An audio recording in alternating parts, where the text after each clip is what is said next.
remember standing in my quiet living room that morning, holding Saad's favorite breakfast tray like I used to when he was a little boy. The same wooden tray, the same tea he always loved, the same mother who never forgot a single detail about him. Yet somehow, everything felt different now. I kept looking at the door, waiting, hoping, foolishly believing he might walk in with his old smile, the one that made me feel like I had done at least one thing right in my life. But the door didn't open. And my phone didn't ring. And the breakfast turned cold in my hands. I kept replaying the same thought in my mind. Is this what happens when your child starts a new life? Do they simply forget the one who gave them their first one? It wasn't anger I felt. It was something softer, heavier. A quiet ache that settled in the chest and refused to move. I tried telling myself, he is just busy. New marriage, new responsibilities. But deep down I knew this wasn't just busyness. This was distance. A distance that grew slowly like a shadow, ever since he married Sanaa. Sanaa. She was polite, gentle in her own way, but there was something between us. An invisible wall neither of us talked about. Sometimes when she looked at me, I felt as though she saw me as a guest in my own son's life. Not a mother. Not family.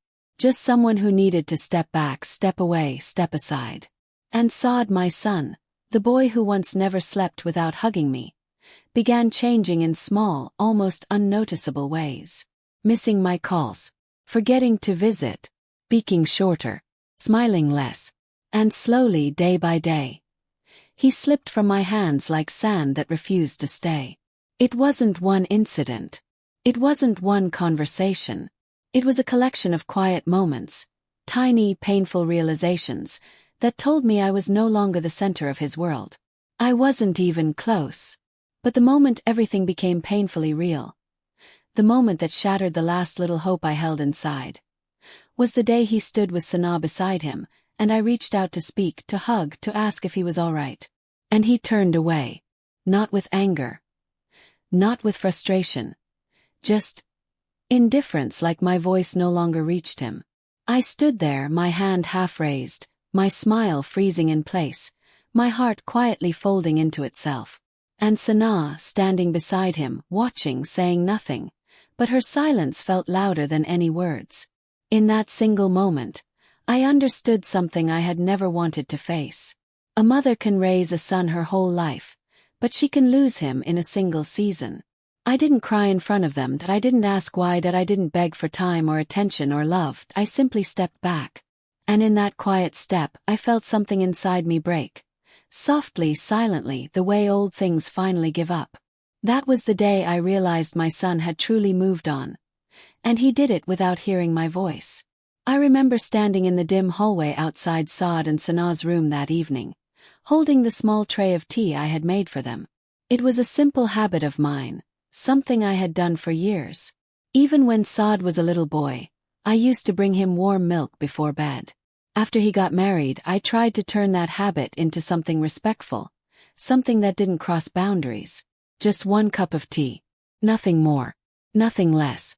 But that night as I stood there, I heard my name, followed by a sentence that felt like it reached directly into my chest.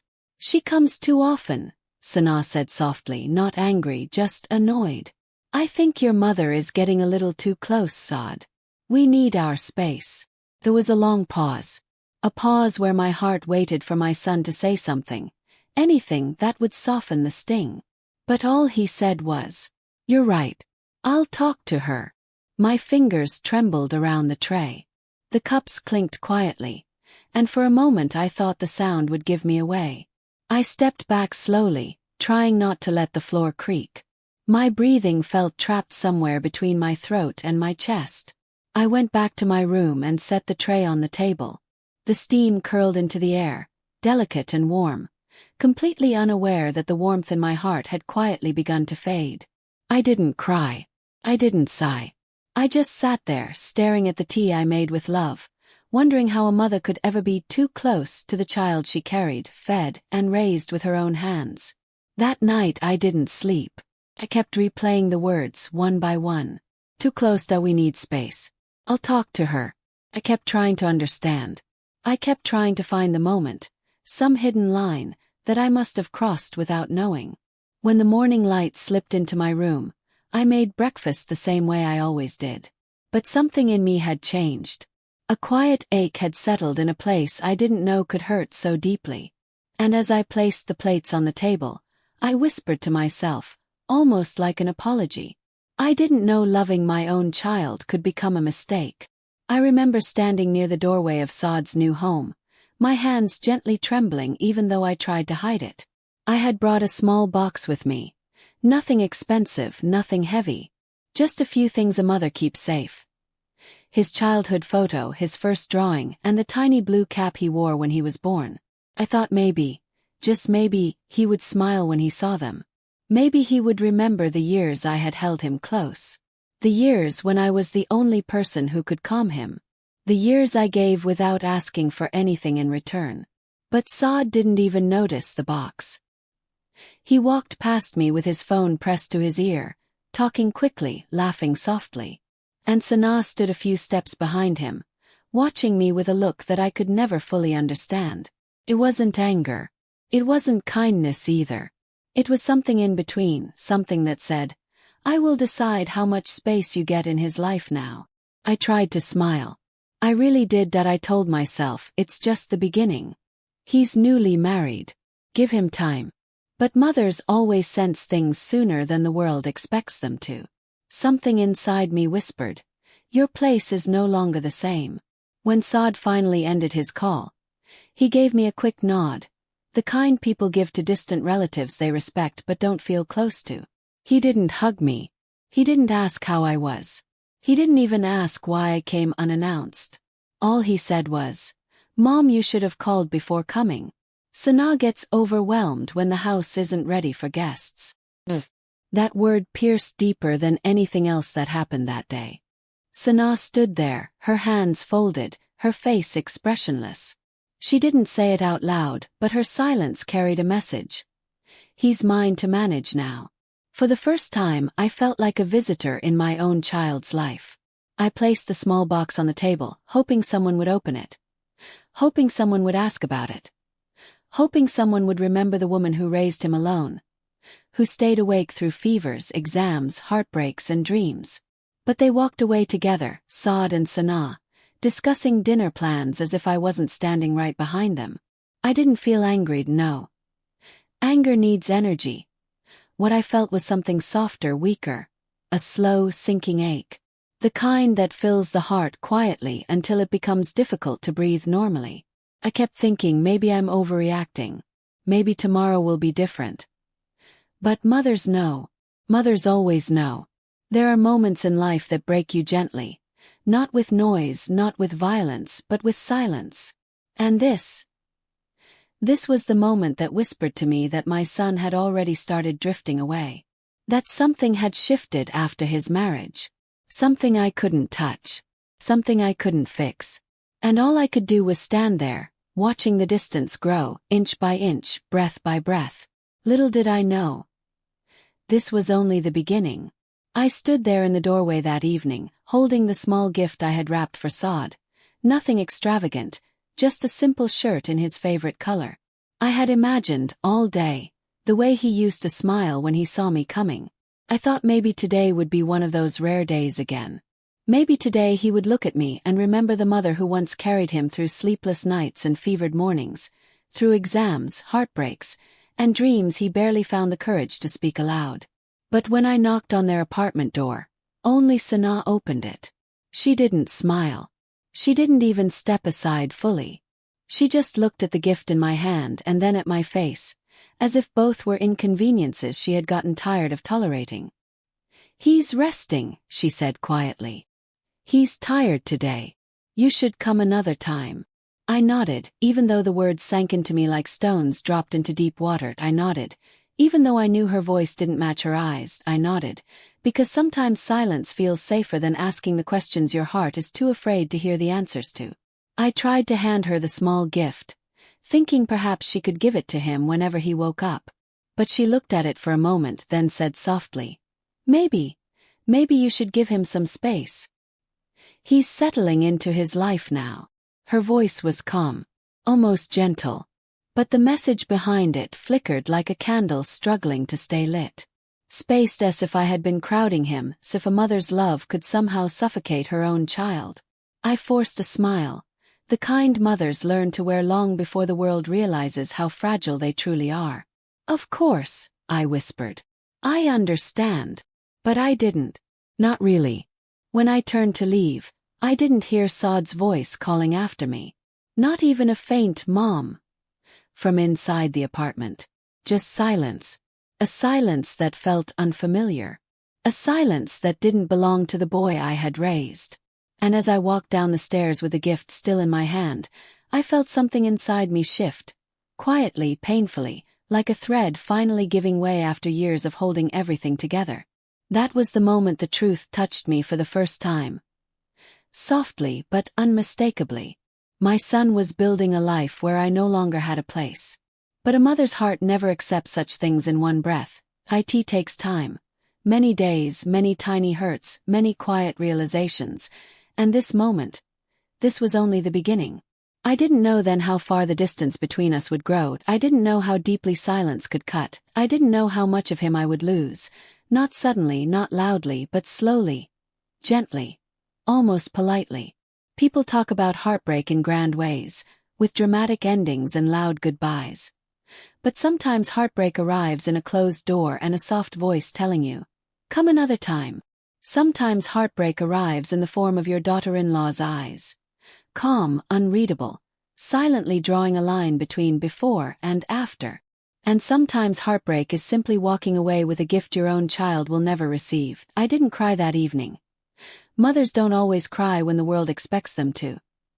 Instead, I held the gift closer to me and whispered to myself, maybe tomorrow. Maybe he'll call tomorrow. Even though deep down, something in me had already begun to understand. Tomorrow was not coming. Not in the way I hoped. Not in the way I needed. Not in the way a mother prays for in the quiet corners of her heart. But still I waited. Because love, especially a mother's love, doesn't know how to stop. Not yet. Not ever. I remember the days when Saad was still a boy, small enough to hold my hand as we crossed the street.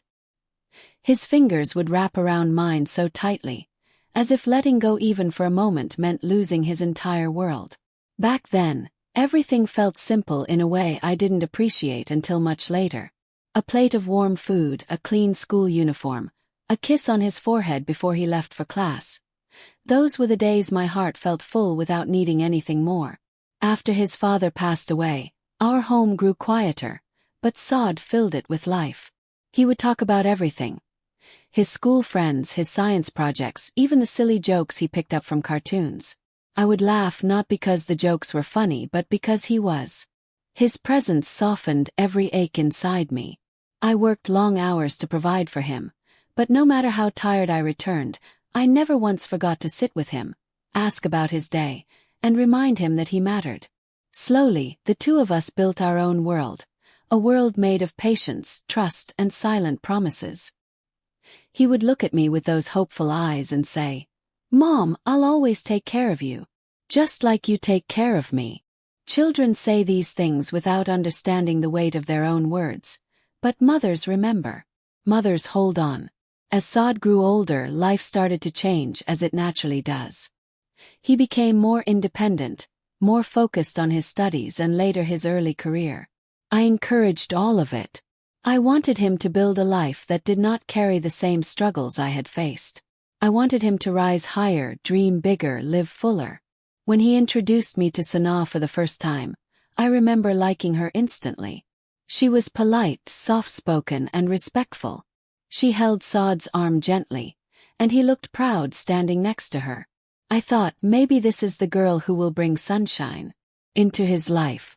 I welcomed her with warmth, with sincerity, and with the hope that she and I would learn to share a bond, not replace one. Their wedding was a beautiful blur of colors, laughter, and blessings. I watched my son walk toward his new life, and when he hugged me before leaving the stage, I felt a tear roll down my cheek. It wasn't sadness, it was gratitude.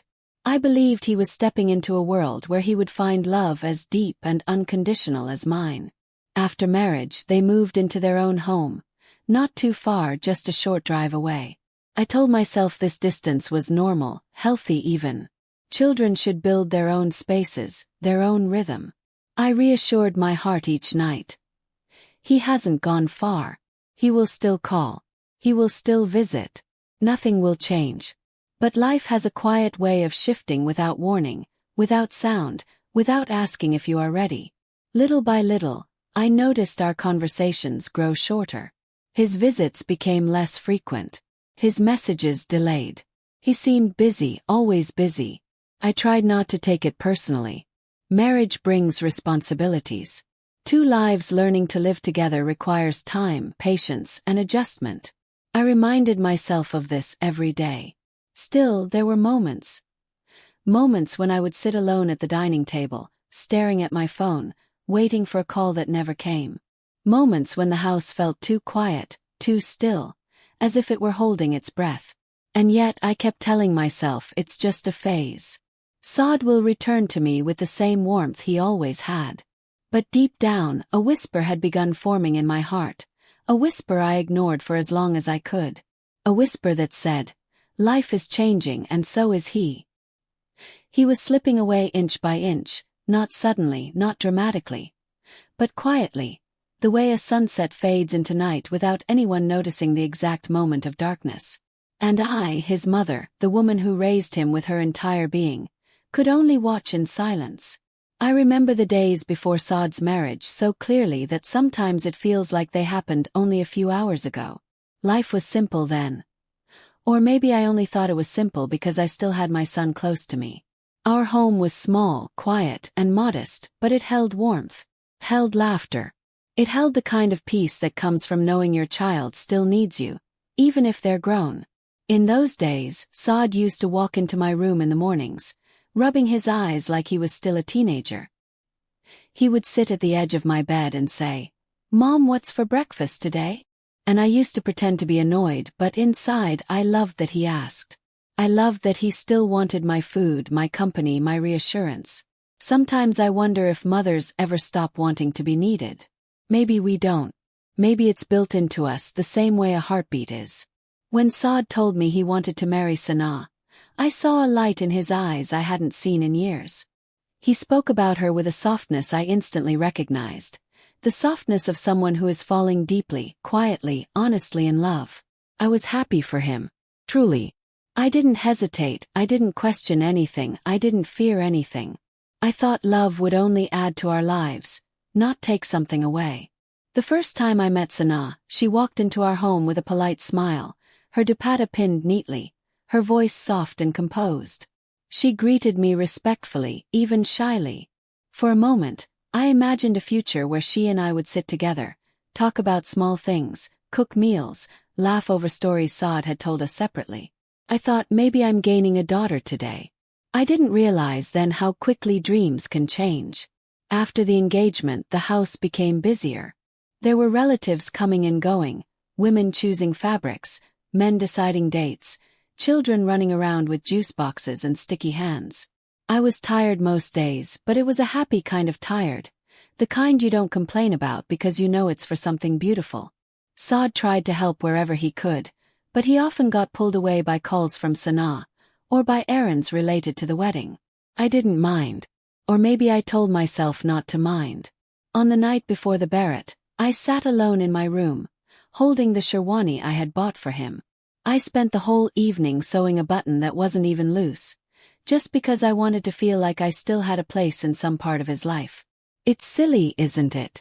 The things mothers do quietly, with no one ever noticing. The wedding day was beautiful.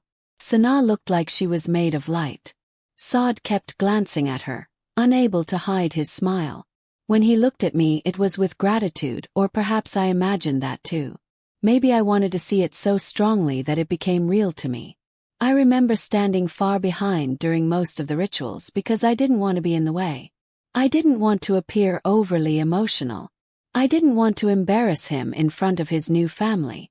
After the rukhsati, when I returned home alone, I sat in the silence of our house. Our house that no longer felt like ours. I realized I had spent years preparing Saad for the world, but I had never prepared myself for a world without him. Little did I know. His marriage wouldn't just change our home. It would change my role in his life.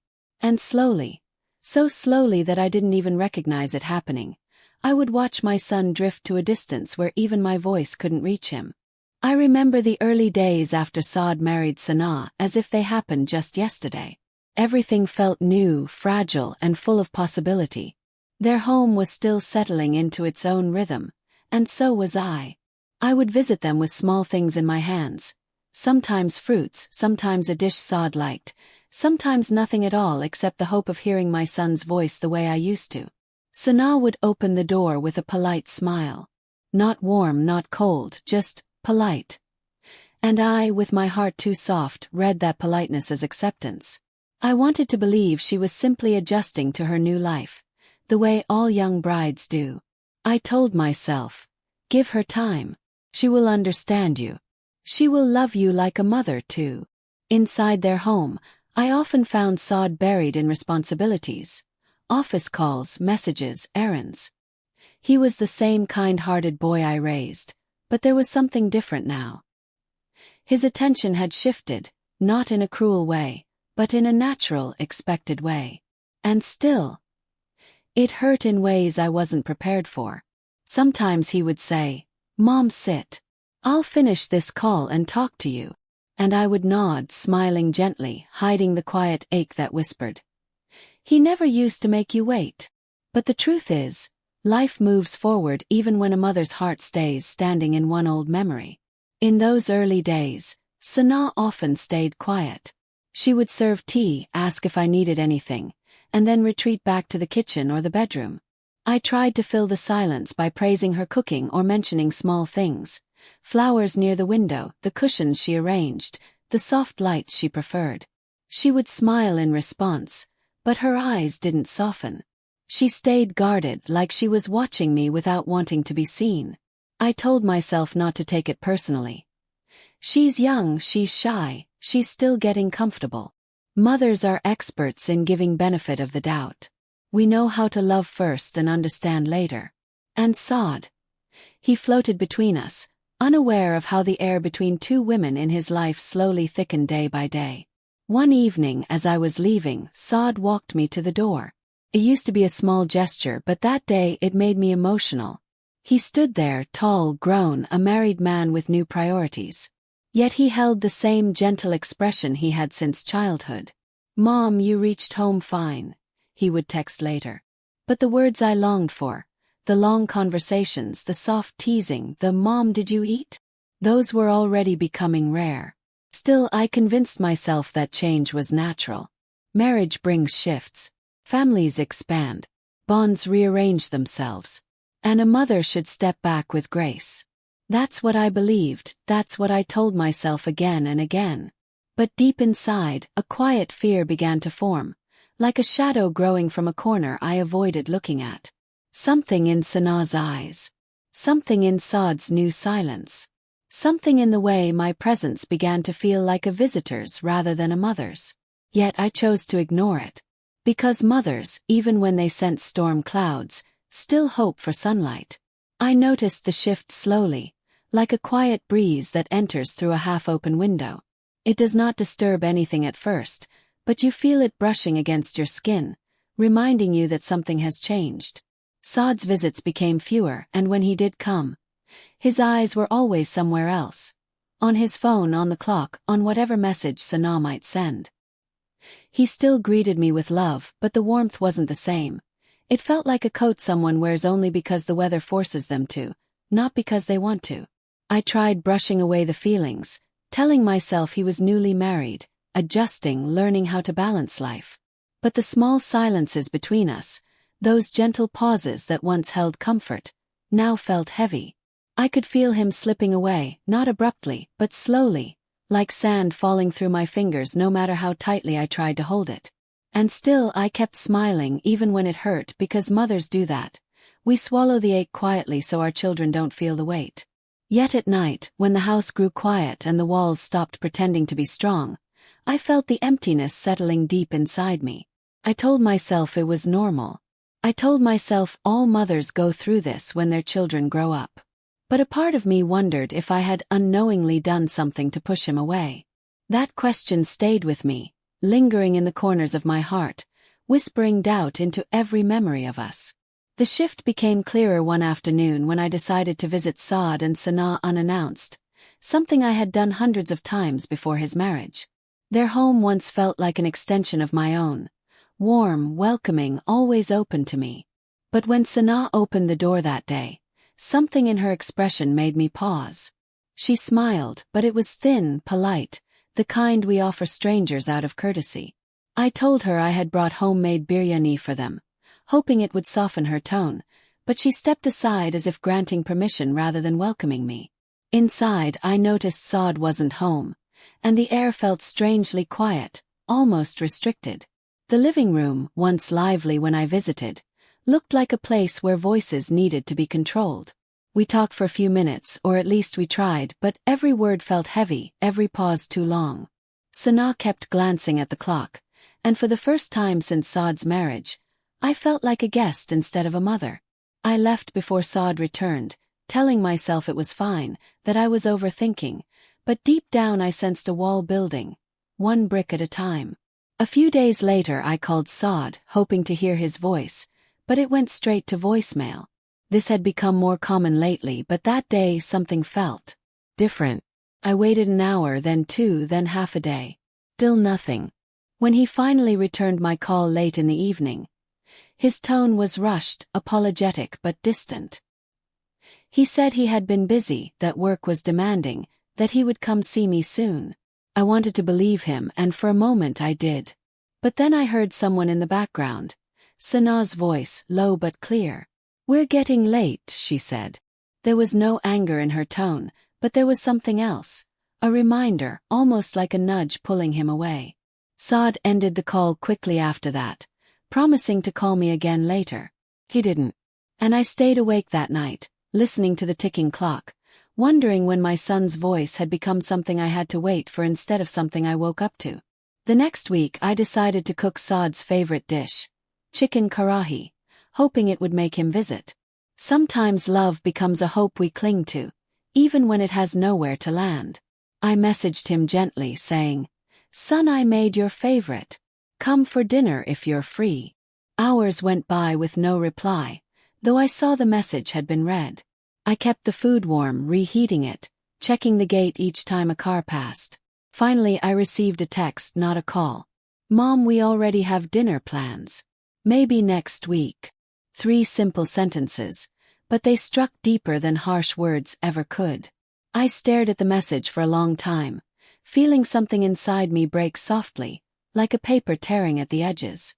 The food I made with love sat untouched on the table, and for the first time I wondered if love alone was enough to keep someone close. The smallest gestures began carrying the heaviest meaning. When Saad did visit, which was now rare, he came with Sanaa, and she always stayed close to him, almost as if guarding him. If I tried to talk to him privately, maybe to ask about work or his health, Sanaa would gently take his arm or sit between us. It wasn't rude, but it created distance, a thin but unbreakable barrier. Saad didn't seem to notice. He would smile and continue talking, unaware of how the space between mother and son kept widening. I tried including Sanaa in conversations, hoping it would ease things, but she remained polite, reserved, and distant. I could sense she misunderstood my intentions, but I didn't know how to fix something I didn't understand. Mothers know when something is slipping away, even if no one says it aloud. I felt it every time Saad's eyes drifted toward Sanaa for approval before answering me. I felt it every time she responded for him. And I felt it most when silence began taking the place of the bond we once shared. One day I gathered courage and asked Saad if everything was okay, if I had unknowingly made Sanaa uncomfortable, or if I had done something wrong. He looked surprised, even confused, and said everything was perfectly fine. But his answer lacked depth. It sounded like a line he had rehearsed, not a truth he believed. Sanaa stepped in before I could ask further. She placed her hand gently on Saad's arm and said, Auntie, we're adjusting, new marriage, new responsibilities. It takes time. Her smile was kind, but there was something behind it, something hidden, something unspoken. And I realized in that moment that she wanted space, more space than I had ever taken. I nodded and stayed quiet because I did not want to be the problem. Still, the ache inside me deepened, and I could feel the emotional distance growing like a shadow between us. I remember one afternoon when I decided to visit Saad and Sanaa without informing them first. It wasn't meant to be an intrusion. It was simply one of those days when the house felt too quiet, and my heart felt too heavy. I took the bus, holding a small box of mangoes, Saad's favorite since childhood. I kept imagining his smile, the way he would brighten up whenever I surprised him when he was little. But when I reached their apartment and knocked, the door didn't open immediately. I heard soft footsteps, then whispers, hushed, quick and tense. After a long moment, Sanaa opened the door only halfway. Her face looked calm, but her eyes showed that she wasn't pleased. "Oh, Auntie," she said, forcing a smile. "You didn't call." I swallowed gently, keeping my tone warm. "Son, I was passing by and thought to bring mangoes for you both." She stared at the box in my hand like it was a burden, not a gift. Before she could say anything else, I heard Saad's voice from inside the apartment, sounding irritated. "Sanaa, who is it?" She kept the door halfway closed and replied quietly, "Your mother." A silence followed. A silence that felt colder than winter air. Finally, Saad walked to the door. When he saw me, he didn't smile the way he used to. He didn't rush forward. He didn't even look surprised. Instead, he looked tired, like my presence required effort. "Mom, you should have told me you were coming." His tone wasn't angry, but it wasn't warm either. Felt distant. I held up the mangoes gently. "I just brought these. I won't stay long." Sanaa quickly spoke again. "Actually, Saad has a lot of work. He needs rest. Maybe you can visit another day." Another day. Another time. Another excuse. I nodded slowly, ignoring the pinch in my chest. "I understand. I won't take your time." I handed the box to Saad, and for a moment our eyes met. There were so many things I wanted to say. "Do you miss me? Do you remember the woman who raised you? Do you have space for me in your new life?" But I said none of it. I simply smiled and turned away. As I walked down the hallway, I heard the door close behind me. Softly, but with a finality that echoed. The next few weeks felt heavier. Saad's calls became shorter, and sometimes he didn't answer at all. When he did call back, he sounded rushed, distracted, half present. "Mom, I'll call you later, okay? Mom, I'm in a meeting. Mom, Sanaa and I are busy today." Each line felt like another thread snapping. There was no anger inside me. Only confusion. Only longing. Only questions without answers. One day, I finally gathered the courage to ask gently, "Saad's son, is everything all right? Things feel different." He sighed deeply, as if the question itself exhausted him. "Mom, nothing is wrong. But we need space. Sanaa feels uncomfortable when you come without calling. She thinks you're too involved." Too involved. Those two words replayed in my mind all night like a song with no end. Hadn't I spent my whole life being involved? Hadn't every breath I took been for him? Hadn't I fought loneliness, hardship, and exhaustion just to make sure he had a future? And now, that same involvement was a burden. A line had been drawn. A distance had been built. Not by time, but by marriage. A few days later, Sanaa called me herself. Something she didn't usually do. Her tone was polite but firm. "Auntie, I hope you understand. Saad needs peace. Sometimes he feels pressured. He won't say it to you, but the truth is, he needs to focus on us now." That one word carried all the weight in the world. "I don't want to come between you two," I whispered softly. "That's good," she said. "We just need boundaries." Boundaries. I never imagined I would need boundaries with my own child. That night, I cried quietly on my prayer mat. Not loudly, not dramatically. just silent tears that held years of memories. I thought of his little hands holding mine, his first steps, his first fall, his first day of school, all the times he clung to me for comfort. And now the same boy was slipping away. Gently, silently, respectfully, but slipping away all the same. The rising conflict wasn't loud. It wasn't chaotic. It was slow. It was quiet. It was the calm drifting of a mother into the background of her son's life. And that was what made it hurt the most. I noticed the change first in the small, almost invisible places, the places where love usually hides. It wasn't loud.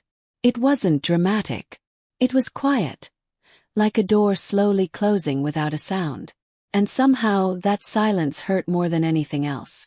Saad began visiting less often, but at first I told myself not to worry. Marriage comes with responsibilities. Sanaa was still settling into her new routine. Maybe they were just busy. Maybe this was normal.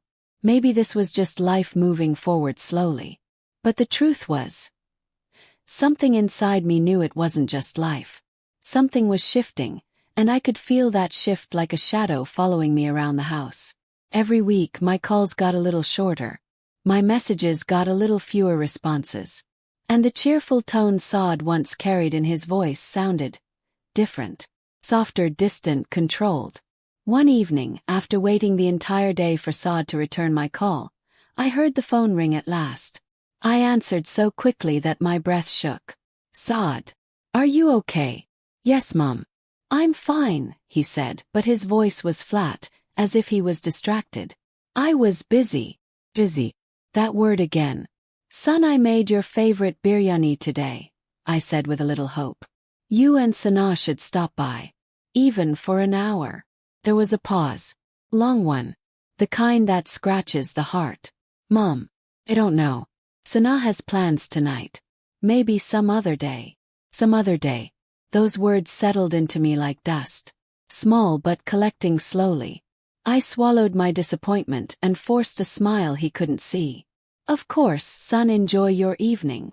We hung up, and I stood in the kitchen with the pot of biryani still warm on the stove.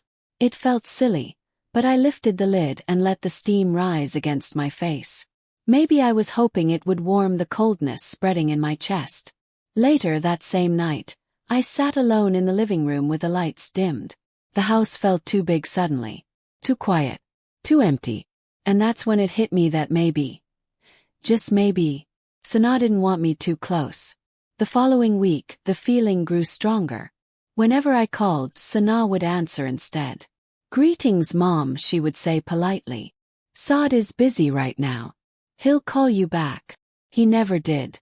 Once I tried to ask casually, "Daughter, is everything all right? You both seem distant." Sanaa's reply was simple but sharp. No, everything is fine. We're just settling in." But her tone didn't sound like fine. It sounded like a door closing gently but firmly.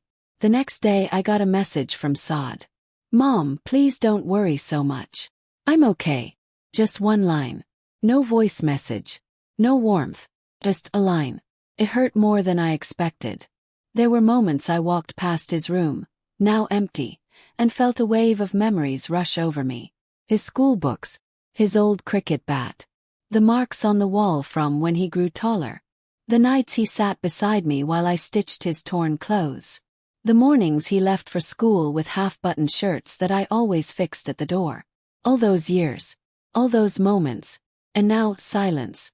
One afternoon, after praying Zuhr, I decided to visit their home unannounced. Not to interfere, just to see them. Just to reassure myself that I still belonged somewhere in Saad's life. When they opened the door, the air felt awkward. "Mom," Saad said with surprise. "You didn't tell me you were coming." I smiled gently. "I was nearby, son. I made some kheer for you both." Sanaa took the container from my hands politely, but her eyes flicked quickly towards Saad, as if she needed him to react first. "You should have called, Mom," she said with a soft but stiff tone. "We were just heading out." "Oh," I whispered. "I didn't know." "We can meet tomorrow," Saad added quickly, as if trying to cover the tension. "Tomorrow again." I nodded slowly, pretending I didn't notice how uncomfortable they seemed. Pretending it didn't hurt. Pretending I was okay. Of course, son. I won't keep you. They left within minutes, and I stood outside their door for a moment longer than I should have, holding onto the railing to steady myself. The hallway felt too quiet, too cold, too unfamiliar. On the way home, I held my dupatta tightly and stared out of the car window. The streets passed by in a blur of color and movement, but everything felt heavy inside me. Something was changing. Something important. Saad wasn't just busy. Saad wasn't just adjusting to married life. He was pulling away. And someone, maybe unintentionally, maybe intentionally, was pushing him further. But the moment that truly pierced me, the moment that told me things were truly shifting, happened a few days later when I heard a sentence from Sanaa that I wasn't meant to hear. It was small. It was quiet. But it was enough to change everything. And that moment was the beginning of a much deeper hurt. I still remember the morning when everything quietly shifted, almost like the soft click of a door closing forever. There was no loud argument, no dramatic scene, no storm of words. It was just a silence. A silence heavy enough to change the course of a mother's heart. It happened on a Sunday, the day Saad usually came to visit me. I woke up early, as I often did on the days I hoped to see him. I heated water for tea, cut fresh fruit, and even made the parathas he used to love as a child. The small kitchen felt warm, full of memories that hugged me gently. I kept glancing at the door, waiting for the familiar knock. It was almost a ritual, me waiting and him arriving with a soft smile that always made my day feel complete. But that Sunday things were different. I waited for an hour, then 2, then 3. Each minute felt like a small reminder that something had been changing for a long time, even if I didn't want to see it. I checked my phone 3 times just to make sure I hadn't missed anything. The screen glowed blank each time. No message, no call, no missed notification. Finally, I decided to call him. My hands trembled slightly as I pressed his name on my phone screen. I tried to calm myself, thinking he must be busy. Or maybe he overslept. Or maybe Sanaa needed him for something. I tried to give reasonable explanations like mothers do, always searching for ways to forgive their children before they even ask. The phone rang. Once. A third time. Then his voice came through, not live, not warm, not the voice I wanted to hear, but a recorded line. Saad is not available right now. Please leave a message after the beep. My heart sank a little, but I still smiled because that's what mothers do, even when no one sees them. I said softly, "Son, I made your favorite breakfast today. Thought you might stop by. Call me when you're free. I miss you." When I hung up, I didn't feel sad immediately. I felt hopeful, certain he'd call back within minutes. I sat on the sofa with my dupatta wrapped around me, just the way he always teased me about, saying, "Mom, why do you wrap it like you're going out to fight the cold winds of Kashmir?"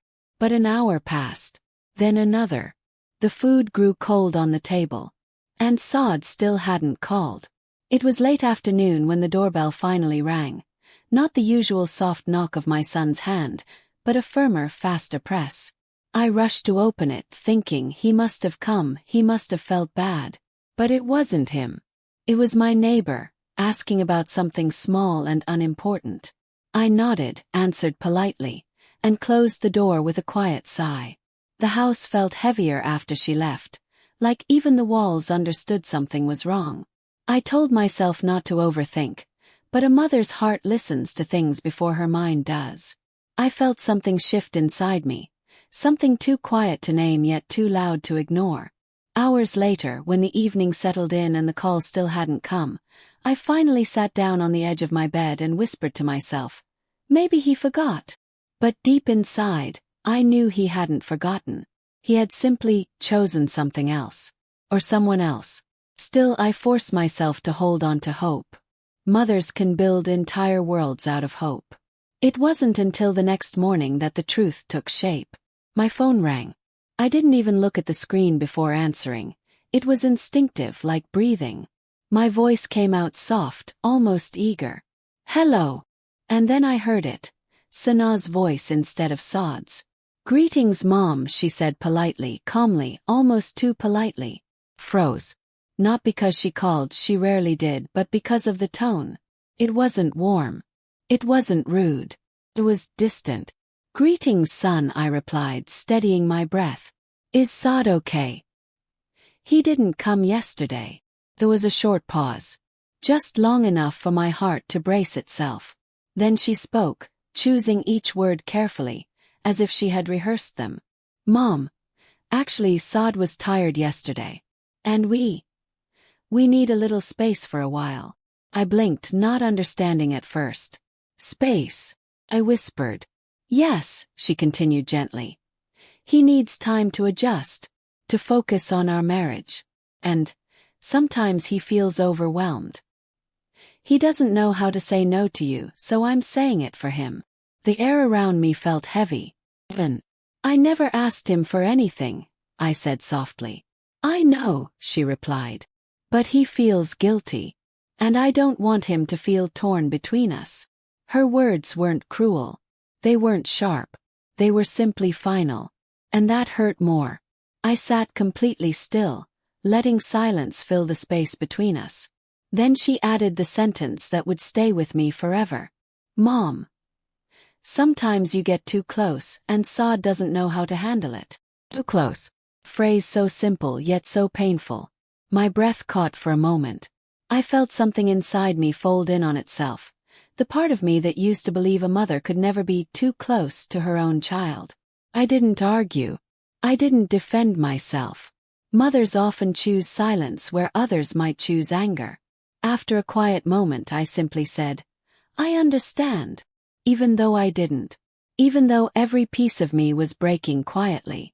And then, as if confirming what had already been felt long before, Sanaa added softly, "For now, please give Saad some time, he'll call when he's ready." We exchanged polite goodbyes, and the call ended. But something else ended with it. Something I had held onto for years without even realizing it. For the first time since he was born, I felt like my son belonged to another world. One where I was no longer needed. One where my voice could be ignored without apology. That was the moment everything changed. And the moment the real turning point began. I remember standing in the hallway that day, holding the small food container in my hands. It was still warm because I had reheated everything before leaving home. I had made Saad's favorite dish, the one he always asked for when he was little, the one he said tasted like comfort. But as I stood outside their apartment door, listening to the muffled voices inside, I felt something shift inside me. Sanaa was speaking softly, but her words were sharp enough to cut through the wooden door. "Saad, she comes too often," Sanaa said. "We need space. We're married now. She has to understand that." Froze. My fingers tightened around the container until the lid bent slightly. There was silence. A long silence. And then Saad's voice, the voice that once ran to me for every small thing, the voice that used to say, "Mom, don't ever leave me," spoke calmly.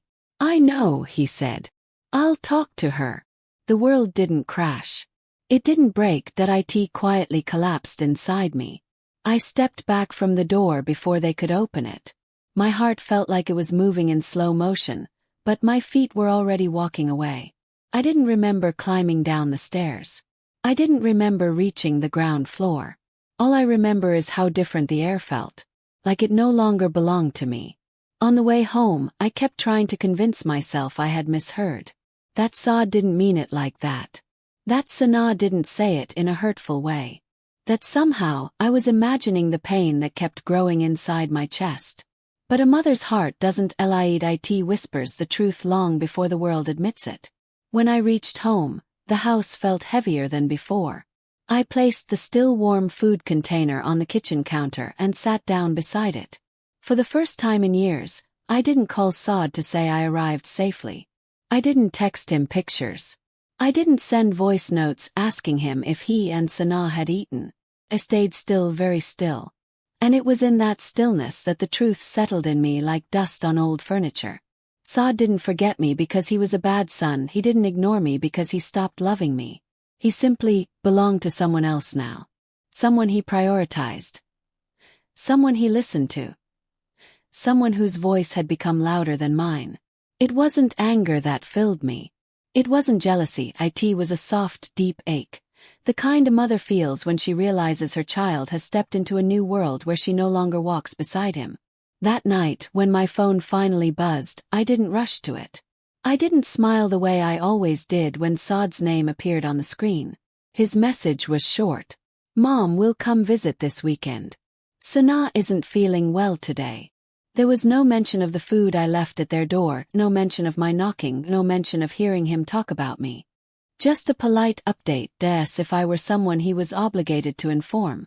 I stared at the message for a long moment. And then I realized something painful but true. This was the moment every mother fears. The moment when love doesn't disappear, but its place in the child's life quietly changes. I replied simply, "Take care of yourselves."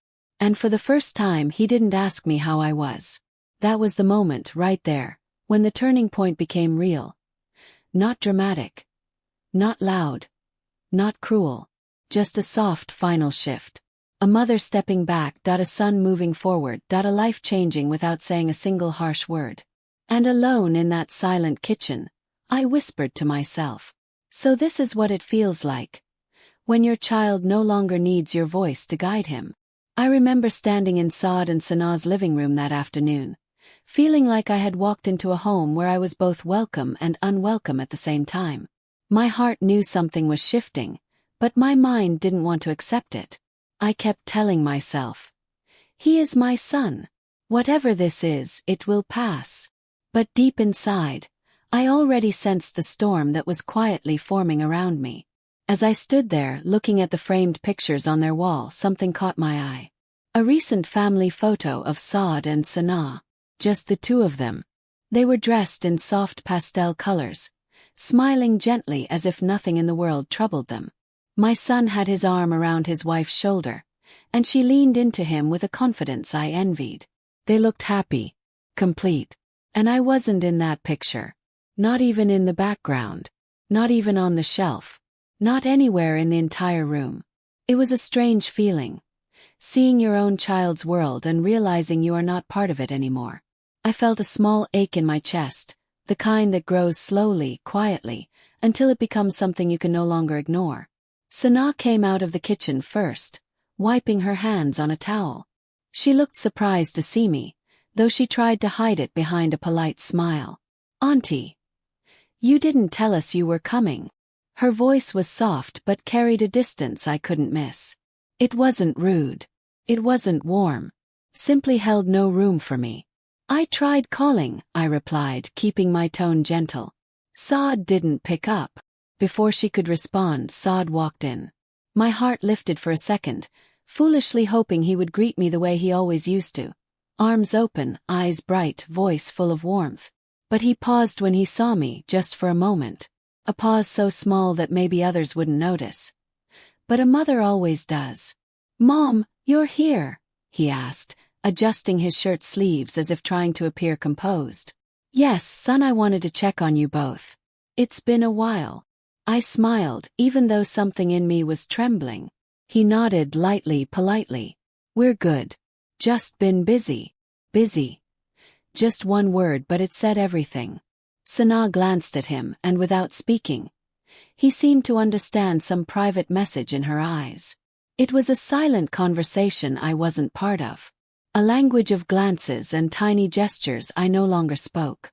I sat down, hoping the tightness in the room would ease. Hoping the warmth of my old place in his life would settle back into the space between us. Didn't. Instead, the silence began to stretch. Long, awkward. Heavy. Saad finally sighed. "Mom, there's something I wanted to talk to you about." I braced myself, though I didn't know why. Sana sat beside him, folding her hands neatly in her lap, her posture straight and firm. She didn't look at me. She looked at him. And he looked nervous. "Mom," he began softly, "you know you mean a lot to me. You always have. You raised me alone. You sacrificed a lot. I respect you for that." Every word was kind, gentle, and terrifying. Because when someone starts speaking like that, they are preparing you for hurt. But Sana and I, he continued, we need some space now. Some time to build our own life. Our own routine. I nodded slowly. Of course. Understand. Every couple needs space. But that wasn't all. The hesitation in his voice told me more was coming. Sana finally looked at me.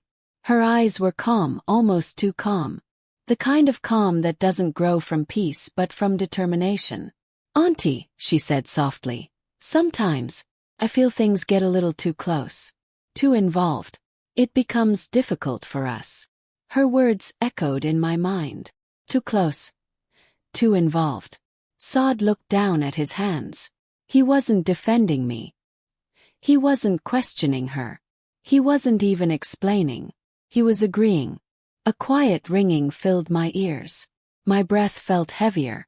It wasn't anger, just a slow realization spreading through my chest like cold water. Saad continued. We need boundaries, Mom, just some distance. Nothing personal. Nothing personal. But how can distance between a mother and her only son not be personal? I nodded even though it tore something inside me. If that's what you want, son. I understand. But I didn't understand. Not at all. Because I never asked for anything from him. Never demanded his time. Never imposed myself on his life. All I ever wanted was to still feel like his mother. Suddenly Sana stood up. I'll make tea, she said with a rehearsed smile that didn't reach her eyes. As soon as she stepped away, Saad exhaled deeply, as if relieved she had left the room. But he didn't move closer to me. He didn't hold my hand. He didn't say he was torn. He didn't say he would fix things. He just sat there quietly. And that silence told me more than words ever could. I realized in that moment that my son had already chosen his side. Not because he didn't love me. Not because I did something wrong. But because someone else now held his world. 'Cause someone else needed him more. And I was no longer the center of his life, that I wasn't even close to the edges anymore. That was the moment everything changed inside me. The moment I knew my son had quietly stepped into a life where I was no longer needed.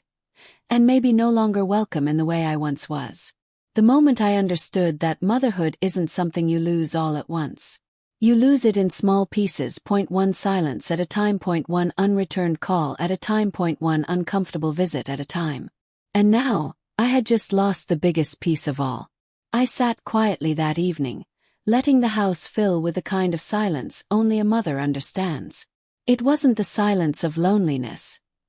It was the silence of realization. A silence that slowly teaches you what life wants you to accept. I looked at Saad's old childhood drawings hanging on the wall, his school medals, the family photo where he stood between me and his father, smiling brightly with that familiar innocence I once knew so well. And I asked myself a simple question I had avoided for months. Was I holding on too tightly? Or was he letting go too quickly? Maybe the truth lived somewhere in between. The next morning, I woke with a heavy but clearer heart. I made myself a cup of tea the way Saad used to love. Extra milk, 2 spoons of sugar, and I took a slow breath. I whispered to myself as if trying to convince my own soul. I have to stop expecting him to be the boy he once was. He has his own life now. Later that day my phone rang. It was Saad. For a moment I didn't answer. Not out of anger. But because my hands were shaking. When finally picked up, my voice came out softer than I expected. Greetings, son. His tone was rushed. Distracted. Half present. Greetings, Mom. Sana and I just reached home. I thought I should let you know. I felt a small smile form, though it wasn't from joy. It was from understanding. Thank you for telling me, I said. I'm glad you're both home safely. There was a pause. Not the warm pause of a son trying to stay longer. It was the pause of someone already preparing to leave the conversation. Okay, Mom, I'll talk later. Sana's calling me. And just like that, the call ended. I stared at my phone for a long while. My heart ached, but it didn't break this time. It simply shifted, like it was creating a little more room for acceptance. That evening I made a decision. One that hurt, but one that also set me free. I told myself, if my son doesn't have space for me in his life anymore, then I must make space for myself. I cleaned the house slowly, choosing what to keep and what memories to gently pack away. Not to erase him, never that. But to create a home where the air did not smell only of longing. A home where I could breathe again. The next week, I joined a small women's community group near my street. They met every Thursday, shared tea, stories, and recipes. At first, I felt awkward, like I didn't belong. But then one of the women smiled warmly and said, "Come sit with us, sister. Hearts heal faster when we don't hold them alone." And she was right. With each passing day, I realized something that softened me. Losing a role doesn't mean losing your worth. And a mother remains a mother, even if her child forgets to look back. Slowly, I stopped checking my phone every hour. Stopped waiting for Saad's calls that rarely came. Stopped expecting the warmth he once gave freely. And yet, I never stopped loving him. Love doesn't disappear, it simply learns to live quietly. One evening, as I sat on the balcony watching the sunset, my neighbor's little girl walked up and handed me a small flower. "Auntie," she smiled, "you look lonely. So I brought you this." That tiny gesture broke something inside me. Something rigid, something heavy. And in its place, a gentle peace settled. For the first time in months, I whispered to myself, maybe my story still has beauty in it. Even if it doesn't look the way I imagined. I didn't stop being Saad's mother, I simply stopped being the center of his life. And in accepting that, I found a quiet strength I didn't know I had. I sat there in the quiet of my small living room, listening to the soft hum of the fan and the ticking of the old clock on the wall. For the first time in months, my heart felt still. Not healed, not yet, but still. As if it had finally stopped running after something that refused to turn around. The next morning, I woke up before sunrise like I always did. I made tea, opened the curtains, and let the soft morning light rest on my face. There was peace in that silence. A kind of peace I had not realized I had been craving. It felt like the world had paused just long enough for me to breathe again. While I sat on the balcony, I thought about Saad. Not the grown man who had pushed me away, but the little boy he once was. The boy who held my hand while crossing the street. The boy who hid behind me when he was scared. The boy who used to say, "Mom, you're my favorite person." I smiled softly. Those years were mine. No one could take them away. After breakfast, I decided to clean the house, not because it needed cleaning, but because I needed movement. Something to fill the empty space of my thoughts. Every corner of the home held a memory. Some soft, some sharp. Yet even the sharp ones no longer cut the way they once did. They landed gently, like old photographs tucked into boxes. By afternoon, I went to the small community center near my house. I had passed it many times, always too busy being a mother, always telling myself I would join, someday. That day, for the first time, I walked inside. The receptionist greeted me with a warm smile. "Would you like to join the meditation class?" she asked. I hesitated, then nodded. The room was quiet and filled with people who, like me, carried storms in their hearts. The instructor guided us slowly, gently. And for the first time, I let myself close my eyes without worrying about anyone else. I let myself exist simply for me. When the session ended, I felt lighter. Not healed, not free, but lighter. Healing, after all, is not a moment. It's a journey made of many small steps. Over the next few days, I settled into a routine. Morning tea, cleaning, reading, evening walks. The world felt larger than the four walls I had been living inside emotionally. And I realized something I had never allowed myself to consider before. A mother's life should not end when her child grows up. One evening, as I returned from my walk, my phone buzzed. It was a message from Saad. "Mom, are you home? I need to talk." My hands trembled. For a second, every emotion I had tried to calm came rushing back. Hope, fear, love, all tangled into one. I replied simply, "Yes, I'm home." 15 minutes later, he was at my door. Not the confident, composed Saad I was used to seeing, but a quieter version. A softer version. As soon as he stepped inside, he looked around like the place was unfamiliar, like he was seeing it after a long time. "Mom," he said, his voice low.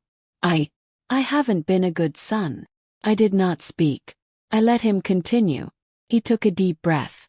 "I let you feel alone. I let you feel like you didn't matter. And that is something I will regret for the rest of my life." My throat tightened, but I stayed silent. Sometimes silence speaks louder than words. He sat beside me, not too close, not too far. Just there. For once, we were two people trying to reach each other across a bridge we had almost burned. "Sana told me something," he said quietly.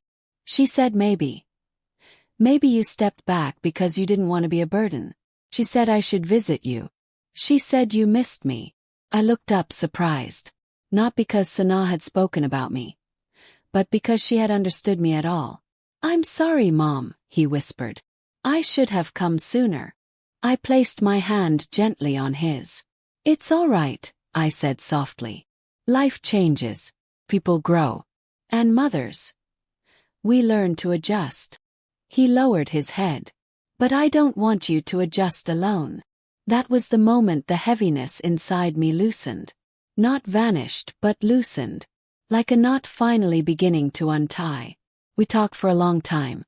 Not about blame. Not about mistakes. Just about life. About small things. About old memories. About how he was doing. About how I was doing. It felt like sunlight after a long winter. When he finally left, he hugged me tight, warm, sincere. A hug that felt like an apology and a promise at the same time. "Mom," he said, "I'll come again soon." Smiled. "Come when your heart brings you." As I closed the door behind him, my heart didn't ache the way it once did. It wasn't completely healed, but it was no longer hurting alone. I realized something important that night. Love doesn't disappear.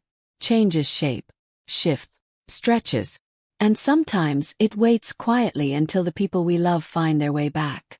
And for the first time in a long time, I knew I would be okay. I woke up the next morning with a strange quietness inside me, the kind that comes after a long night of thinking, remembering, and finally accepting. I made myself a small cup of tea and sat near the window, watching the early light settle softly across the empty street. It struck me as I sat there that I had spent so many years waiting for my son to come back to me in the same way he once did, without hesitation, without doubt, without permission from anyone else. But people change, and life pulls them toward new directions, even when your heart is still standing in the old ones. I thought about Saad as a little boy, how he used to tug on my dupatta when he wanted to show me something, how he whispered his fears to me at night, how he once told me that I was his whole world. Felt like another lifetime. But the love I felt for him then had not changed. It had only learned to sit silently in the corners of my heart. I realized that love does not disappear when a child grows up. It simply takes a gentler form, asking for less, understanding more. Maybe that was what motherhood really was. Not holding on but learning to let go, even when the letting go feels like losing a piece of your own breath. I took another sip of my tea and breathed slowly, letting the warmth settle inside me. I whispered his name, not out of longing this time, but out of gratitude for the years I had with him. And in that quietness, I understood something I had never allowed myself to think before. The world was still big enough for me, even without being at the center of his. Later that day, I received a message from Saad. A short one, just asking if I was doing okay. I read it slowly, feeling the familiar ache rise and fall inside my chest like a passing wave. A few months ago, that message might have opened all my old wounds. But today, it felt like something softer, something I didn't need to cling to or interpret too deeply. I wrote back with a simple "I'm fine, son. Take care." No complaints, no pain hidden between words, no silent request for him to come see me. It was strange how peaceful that felt. I realized that I no longer expected him to return to the version of himself I kept in my memories. People grow, people change, and sometimes they move further than we expected, but it doesn't mean they stop caring entirely. They simply care differently. I closed my phone and placed it on the table, not waiting for a reply. For the first time, I felt that my life didn't have to pause for his attention. I could breathe without waiting. I could exist without hurting. In the evening, I took out an old box of photographs. Pictures of Saad growing up, pictures of the three of us, pictures of the home we once built with laughter and small joys. I flipped through them slowly, letting each image touch me without breaking me. Sana was in a few of the recent ones, smiling warmly, unaware of the distance I felt forming between us. I looked at her face and realized she wasn't the villain in my story. She was simply a young woman trying to build her own space, her own marriage, her own life. And perhaps in her own way she felt insecure, afraid she might lose her husband's attention to the bond he shared with me. I understood that now, and understanding made forgiveness easier. I closed the box gently and placed it back on the shelf, feeling lighter than before. Sometimes acceptance feels like setting something down that you have carried for too long. That night, I slept with a softness in my heart that had been missing for years. The next morning, as sunlight spilled across the floor, I finally allowed myself to imagine a future that did not revolve around waiting for Saad's calls. I thought of the small things I could do: watering my plants, joining a stitching circle nearby, visiting my sister, taking evening walks under the fading sky. Life was not over simply because a part of it had changed. Could open again in new places, in new ways, in new rhythms. And perhaps one day Saad would reach out with the same warmth he once had. Not because I asked him to, but because he wanted to. Until then, I would love him from a quiet distance, like the way the moon loves the ocean from far away. Always there, always watching, never demanding. And in that understanding I found peace. In the end, I realized that losing closeness does not mean losing love. A mother's heart learns to bend, even when it feels like breaking. Saad may not need me the way he once did, but he is still a part of me and I am still a part of him, even in the silence. I no longer wait for his voice with trembling hopes. I wait with calm acceptance. Because love, when it is real, does not beg. It simply stays. I pray for his happiness, even if I witness it from afar. And I carry our memories like gentle lanterns that light my quiet days. Life moves forward, but a mother's love walks beside. And though he may have forgotten parts of who I was, I will never forget that I was once his whole world.